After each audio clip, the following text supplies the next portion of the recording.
Nunca pensé que sería protagonista de una escena digna de una telenovela, y mucho menos en una boda que ni siquiera era la mía. Aquella mañana, cuando abrí los ojos, lo único que tenía en mente era que mi primo Martín finalmente se casaría, con Clara, su novia desde hacía 6 años. Habían superado distancia, problemas familiares y hasta una crisis económica juntos. Para mí, verlos llegar a ese altar era una prueba de que el amor todavía podía resistir las tormentas. El cielo estaba despejado. El aire tenía esa frescura ligera que suele traer la mañana después de una noche de lluvia. Desde mi ventana, el mundo parecía tranquilo. No había nada que indicara que, en cuestión de horas, todo daría un vuelco. Me levanté con calma, preparé café, tostadas con mermelada y me senté frente a la mesa, repasando en mi cabeza la lista de cosas que debía hacer antes de salir. Planchar el vestido, verificar que el regalo estuviera envuelto, llevar la tarjeta firmada. Andrés, mi esposo, estaba en la ducha, tarareando una melodía que no reconocí. Él sí estaba genuinamente entusiasmado. Martín era como un hermano para él. Se habían criado juntos, compartiendo veranos en la casa de los abuelos, partidos de fútbol interminables en la calle y conversaciones hasta la madrugada en la adolescencia. ¿Lista para hoy?, preguntó Andrés, saliendo del baño con el cabello aún mojado y una sonrisa amplia. Casi, respondí. Solo me falta arreglarme. Te advierto que vamos a llegar temprano. No quiero perderme nada. Lo sé, dije, rodando los ojos con una sonrisa. A las 11 estábamos listos.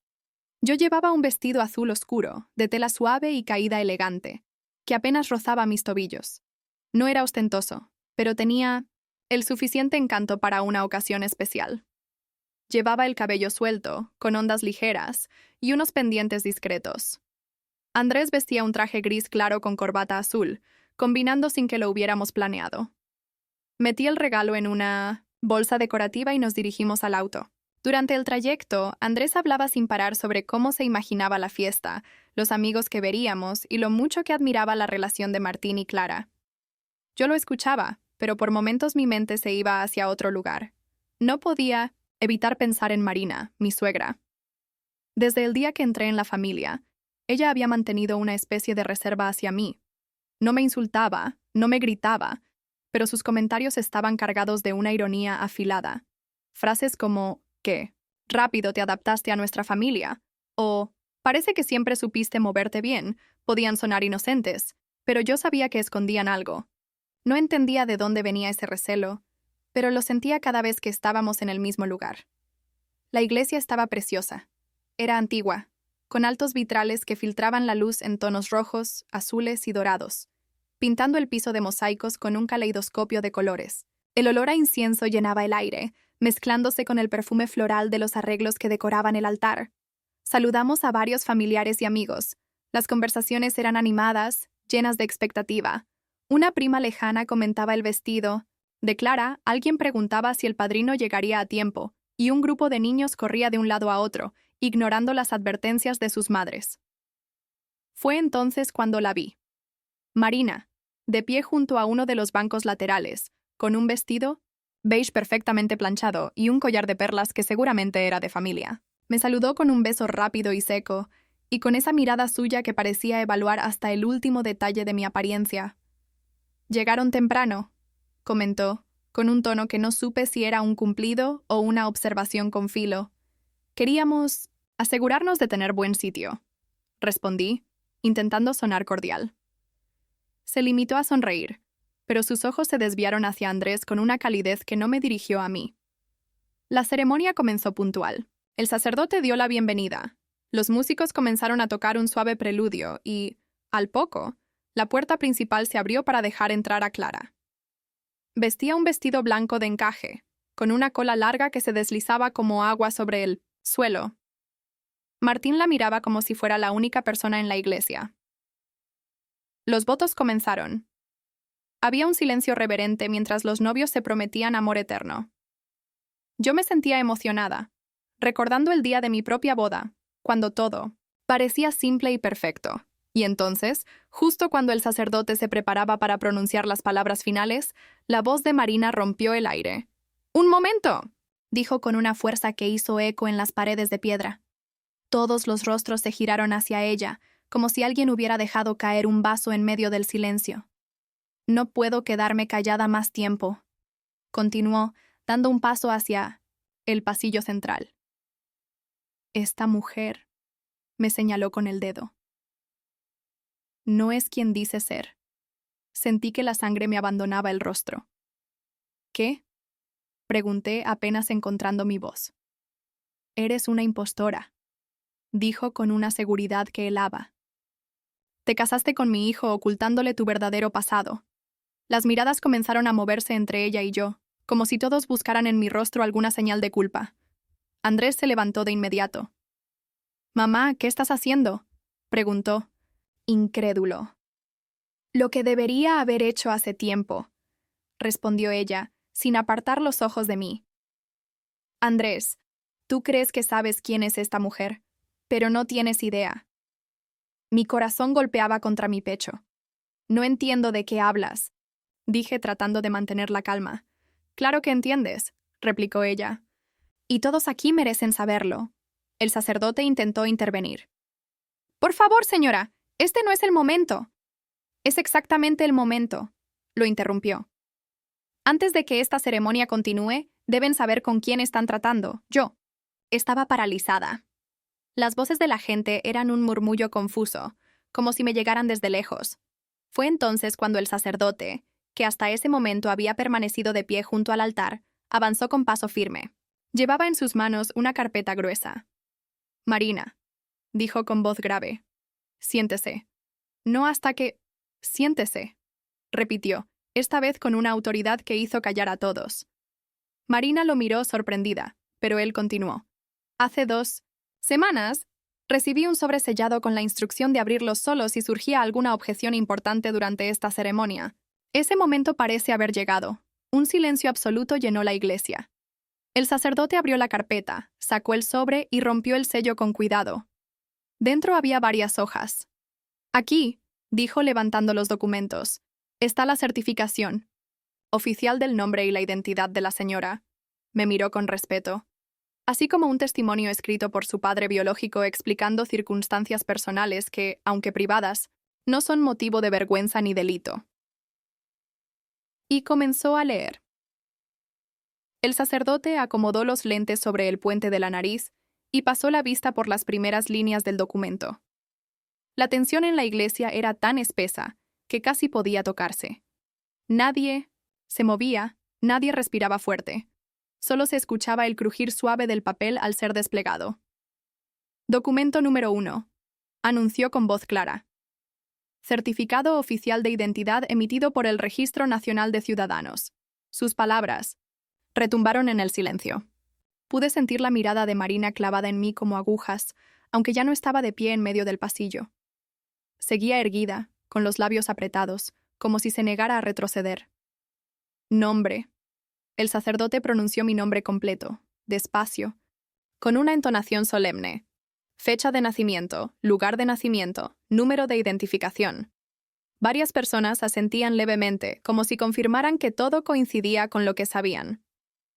El murmullo se redujo a nada. Documento número 2. Testimonio escrito, firmado y certificado, del Señor. Pronunció el nombre de mi padre biológico. Fechado y autenticado hace 3 años. Yo tragué saliva. Sabía de qué se trataba. Ese documento era algo que nunca había mostrado abiertamente, no porque ocultara un secreto oscuro, sino porque pertenecía a mi historia más íntima, a un capítulo de mi vida que prefería mantener solo entre quienes me amaban y respetaban. Lo amé. Sacerdote levantó la vista un instante, como evaluando si debía leerlo entero. Luego prosiguió. En este escrito, el Señor explica que su hija, otra vez mi nombre completo, es fruto de su primer matrimonio y que, debido a circunstancias familiares complejas, pasó parte de su infancia viviendo con su madre en otro país. Se aclara que, al regresar, adoptó legalmente el apellido de su madre, proceso registrado y aprobado por las autoridades correspondientes. Un susurro recorrió las bancas. No era escándalo, era más bien sorpresa. Muchos no sabían nada de ese episodio de mi vida. En el mismo documento, El padre deja constancia de que no existe ningún impedimento legal ni mancha en el historial de su hija, y que cualquier insinuación en contrario carece de fundamento. El sacerdote dejó el papel sobre el atril. Por último, el documento número 3. Una carta personal de su padre dirigida a ella, en la que expresa su amor y su orgullo por la mujer en la que se ha convertido. Yo sentí que las lágrimas me ardían en los ojos, pero me obligué a mantenerme firme. El sacerdote cerró la carpeta y miró a Marina directamente. Su tono no fue hostil, pero sí lo suficientemente firme para que no quedaran dudas. No hay nada en estos documentos que respalde la acusación de impostora. Por el contrario, refuerzan la legitimidad y el honor de la señora. Alguien en una de las filas traseras murmuró un amén casi imperceptible. Marina abrió la boca como para responder, pero se detuvo. Sus manos se apretaban una contra la otra, los nudillos blancos. La altivez con la que había comenzado se había desinflado, pero su orgullo todavía luchaba por no derrumbarse por completo. Ahora, continuó el sacerdote, volviendo al altar. Si no hay más interrupciones, procederemos a concluir esta ceremonia como es debido. El murmullo fue como un suspiro colectivo. Algunos movieron la cabeza desaprobando lo ocurrido, otros me lanzaban miradas de apoyo, y más de uno se inclinó hacia su compañero para comentar lo que acababa de pasar. Andrés se giró hacia mí y me tomó la mano. Sentí la calidez de sus dedos envolviendo los míos, el apretón que me decía sin palabras: te creo, estoy contigo. No tenías que pasar por esto, me susurró al oído. Pero pasó, respondí, con un hilo de voz. Y ahora todos. Lo saben, él apretó la mandíbula, furioso. El resto de la ceremonia siguió adelante, pero para mí, las palabras del sacerdote y los votos de los novios llegaron como desde muy lejos. Apenas registraba lo que ocurría frente al altar. Tenía la vista fija en las flores blancas que decoraban la mesa, dejando que el olor a lirios y rosas me anclara a algo más agradable que la tensión que todavía me recorría el cuerpo. Cuando el sacerdote pronunció el "pueden besarse", los aplausos llenaron el espacio, rompiendo el hechizo incómodo. Me uní a ellos, más por inercia que por entusiasmo. En la salida de la iglesia, todos se agolparon para felicitar a Martín y Clara. Yo intenté mantenerme en segundo plano, pero pronto noté que algunos familiares se acercaban a mí. «No le la... hagas caso», me dijo mi tía Norma poniéndome una mano en el hombro. Fue vergonzoso lo que hizo Marina. «Yo siempre supe que eras buena gente», comentó un primo, dándome un abrazo rápido. Agradecí cada gesto, pero también sentía una punzada amarga. ¿Realmente siempre habían confiado en mí? ¿O solo ahora que había un papel que lo probaba? Cuando salimos de la iglesia, Andrés me rodeó con su brazo.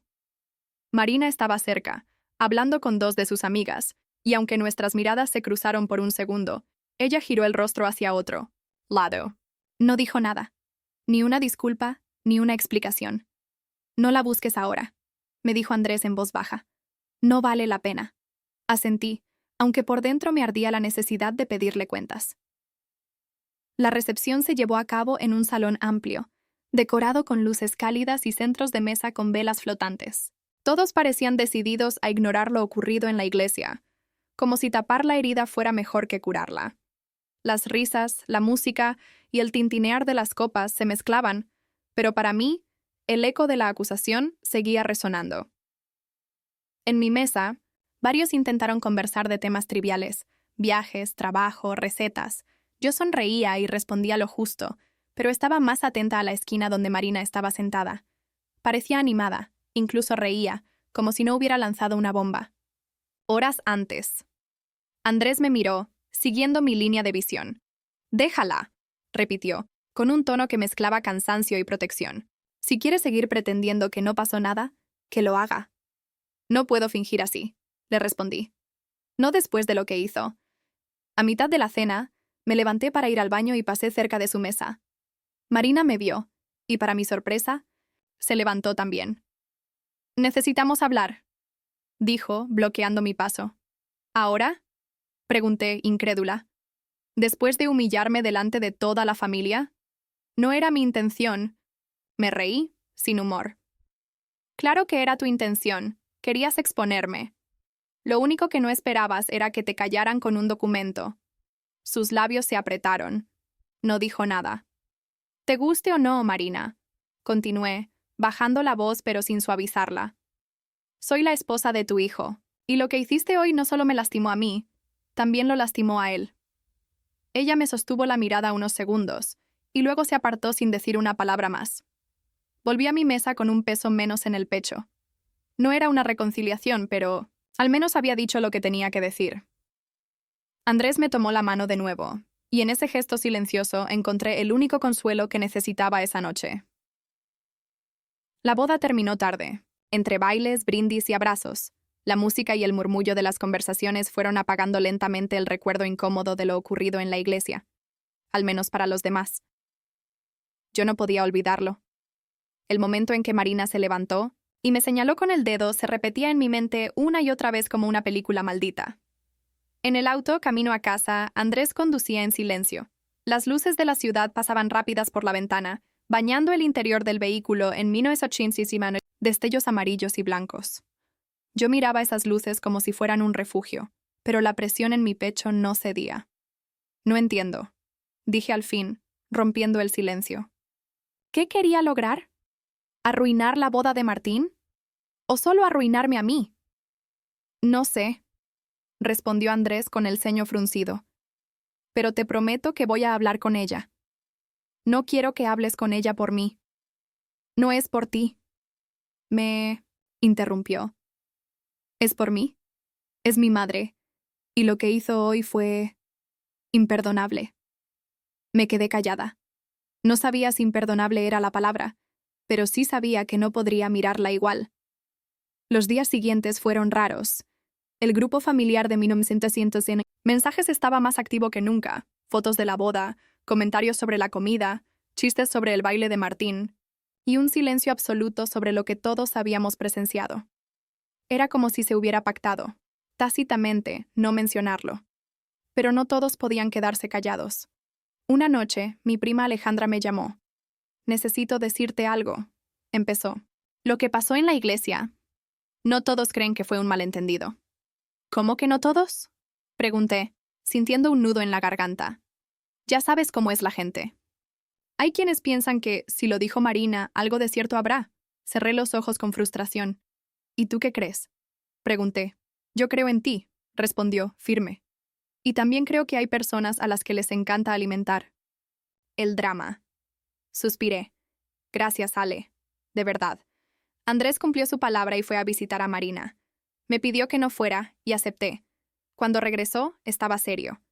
No se retracta, me dijo, quitándose el saco y dejándolo sobre el respaldo de una silla. ¿Qué? Dice que lo que hizo fue por mi bien. Que pensaba que me estabas escondiendo algo grave y que necesitaba protegerme. Me reí, incrédula. ¿Protegerte? ¿De mí? Eso dice. Y que si el sacerdote tenía un documento, fue porque alguien lo manipuló para cubrirte. Lo miré, buscando señales de que no hablaba en serio. Pero Andrés no sonreía. No puedo creer que diga eso. Yo tampoco. Y no pienso tolerarlo. Su voz tenía un filo que pocas veces le había escuchado. Pasaron los días y la tensión seguía latente.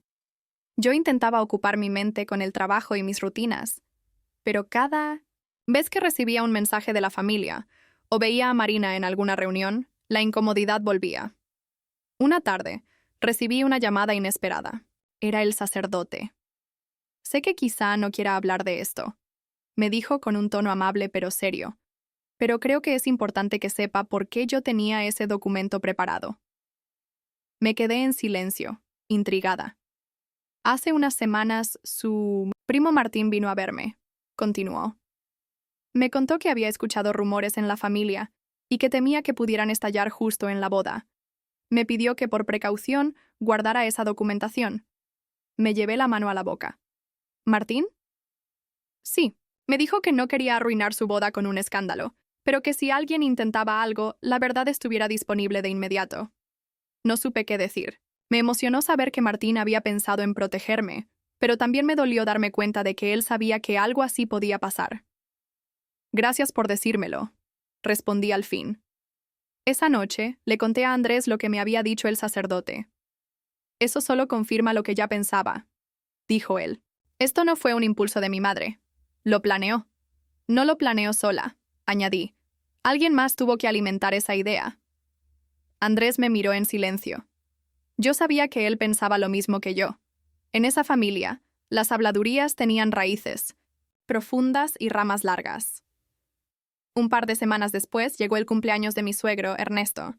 Él siempre había sido cordial conmigo, sin el calor de un padre, pero tampoco con el veneno de su esposa. Aún así, dudé en ir.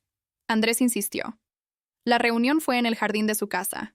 Había música suave, asado en la parrilla y mesas con manteles blancos.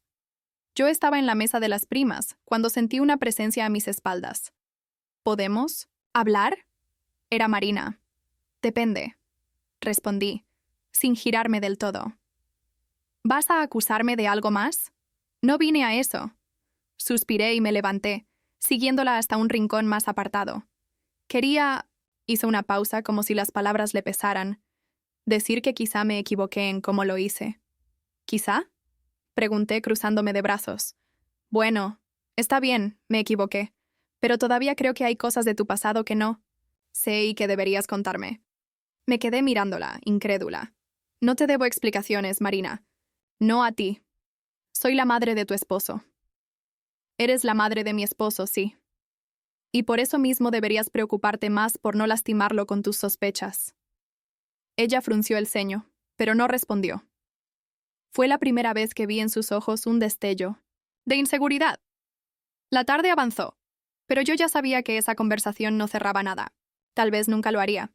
Lo único que podía controlar era mi reacción, y decidí que, por mi paz mental, no iba a permitir que su opinión definiera quién era yo dentro de esa familia.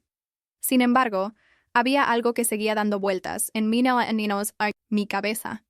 ¿Quién había comenzado los rumores que llegaron hasta ella? Porque Marina podía ser desconfiada, pero no inventaba historias tan elaboradas sin fuentes. Esa pregunta encontraría su respuesta unas semanas después. Y no, sería agradable. Un sábado por la mañana, mientras tomaba café en la cocina, recibí un mensaje inesperado de mi prima Alejandra. Necesito verte. Es sobre lo que pasó en la boda.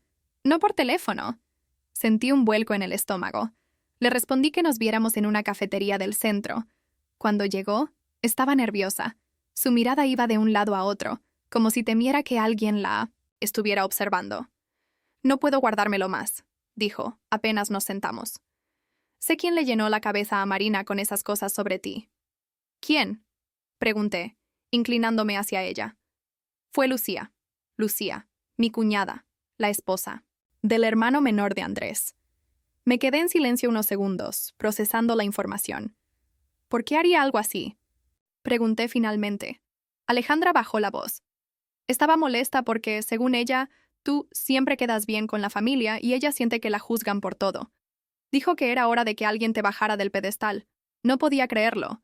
Lucía y yo nunca habíamos sido íntimas, pero siempre habíamos mantenido la cordialidad. Nunca pensé que estuviera acumulando resentimiento. Esa misma tarde, hablé con Andrés. Necesito que escuches algo, le dije, contándole palabra por palabra lo que me había dicho Alejandra. Él se llevó las manos a la cabeza. No puede. Ser... Lo es, respondí. Y si lo piensas, tiene sentido. Lucía pasa mucho tiempo con tu madre. Andrés suspiró, frustrado. Esto no se queda así. No, Andrés, no vamos a armar otro escándalo. Pero sí quiero que lo sepas. Quiero que sepas quién puso la primera ficha de este dominó. Los días siguientes fueron tensos. Lucía me escribía mensajes como si nada, compartiendo memes y chismes de la familia. Yo respondía con frialdad, sin entrar en conversaciones largas. No quería fingir que todo estaba bien, pero tampoco pensaba darle la satisfacción de una confrontación abierta que ella pudiera usar a su favor.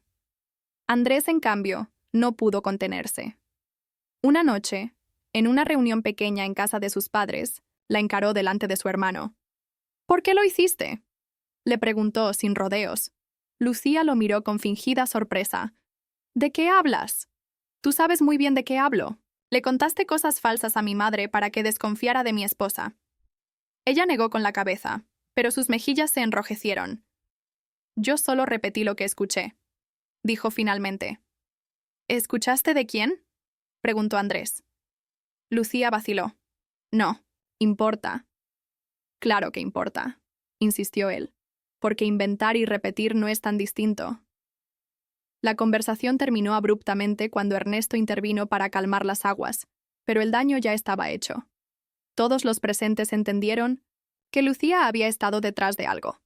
Después de esa noche, la distancia entre Lucía y yo se volvió evidente. No más mensajes, no más charlas triviales en reuniones.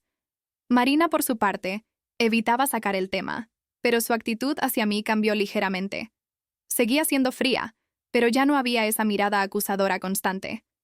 Creo que, en el fondo, aunque nunca lo admitiera, comprendió que había sido manipulada. Un mes después recibí un sobre en mi buzón. No tenía remitente. Al abrirlo, encontré una nota breve escrita a mano. No merecías lo que pasó. Lo siento. M. Reconocí la caligrafía de Marina. No era una disculpa pública, ni siquiera un reconocimiento explícito, pero en ese momento entendí que, para ella, era lo máximo que podía dar. Y curiosamente, me bastó. La vida familiar continuó, pero con cicatrices. Aprendí a no esperar la aprobación de todos, a no justificarme más de lo necesario. También descubrí que la verdad, aunque tarde en imponerse, siempre encuentra la forma de salir a la luz. Y sobre todo, comprendí que las familias como las bodas son escenarios donde lo mejor y lo peor de las personas puede aparecer, a veces, en el momento menos esperado.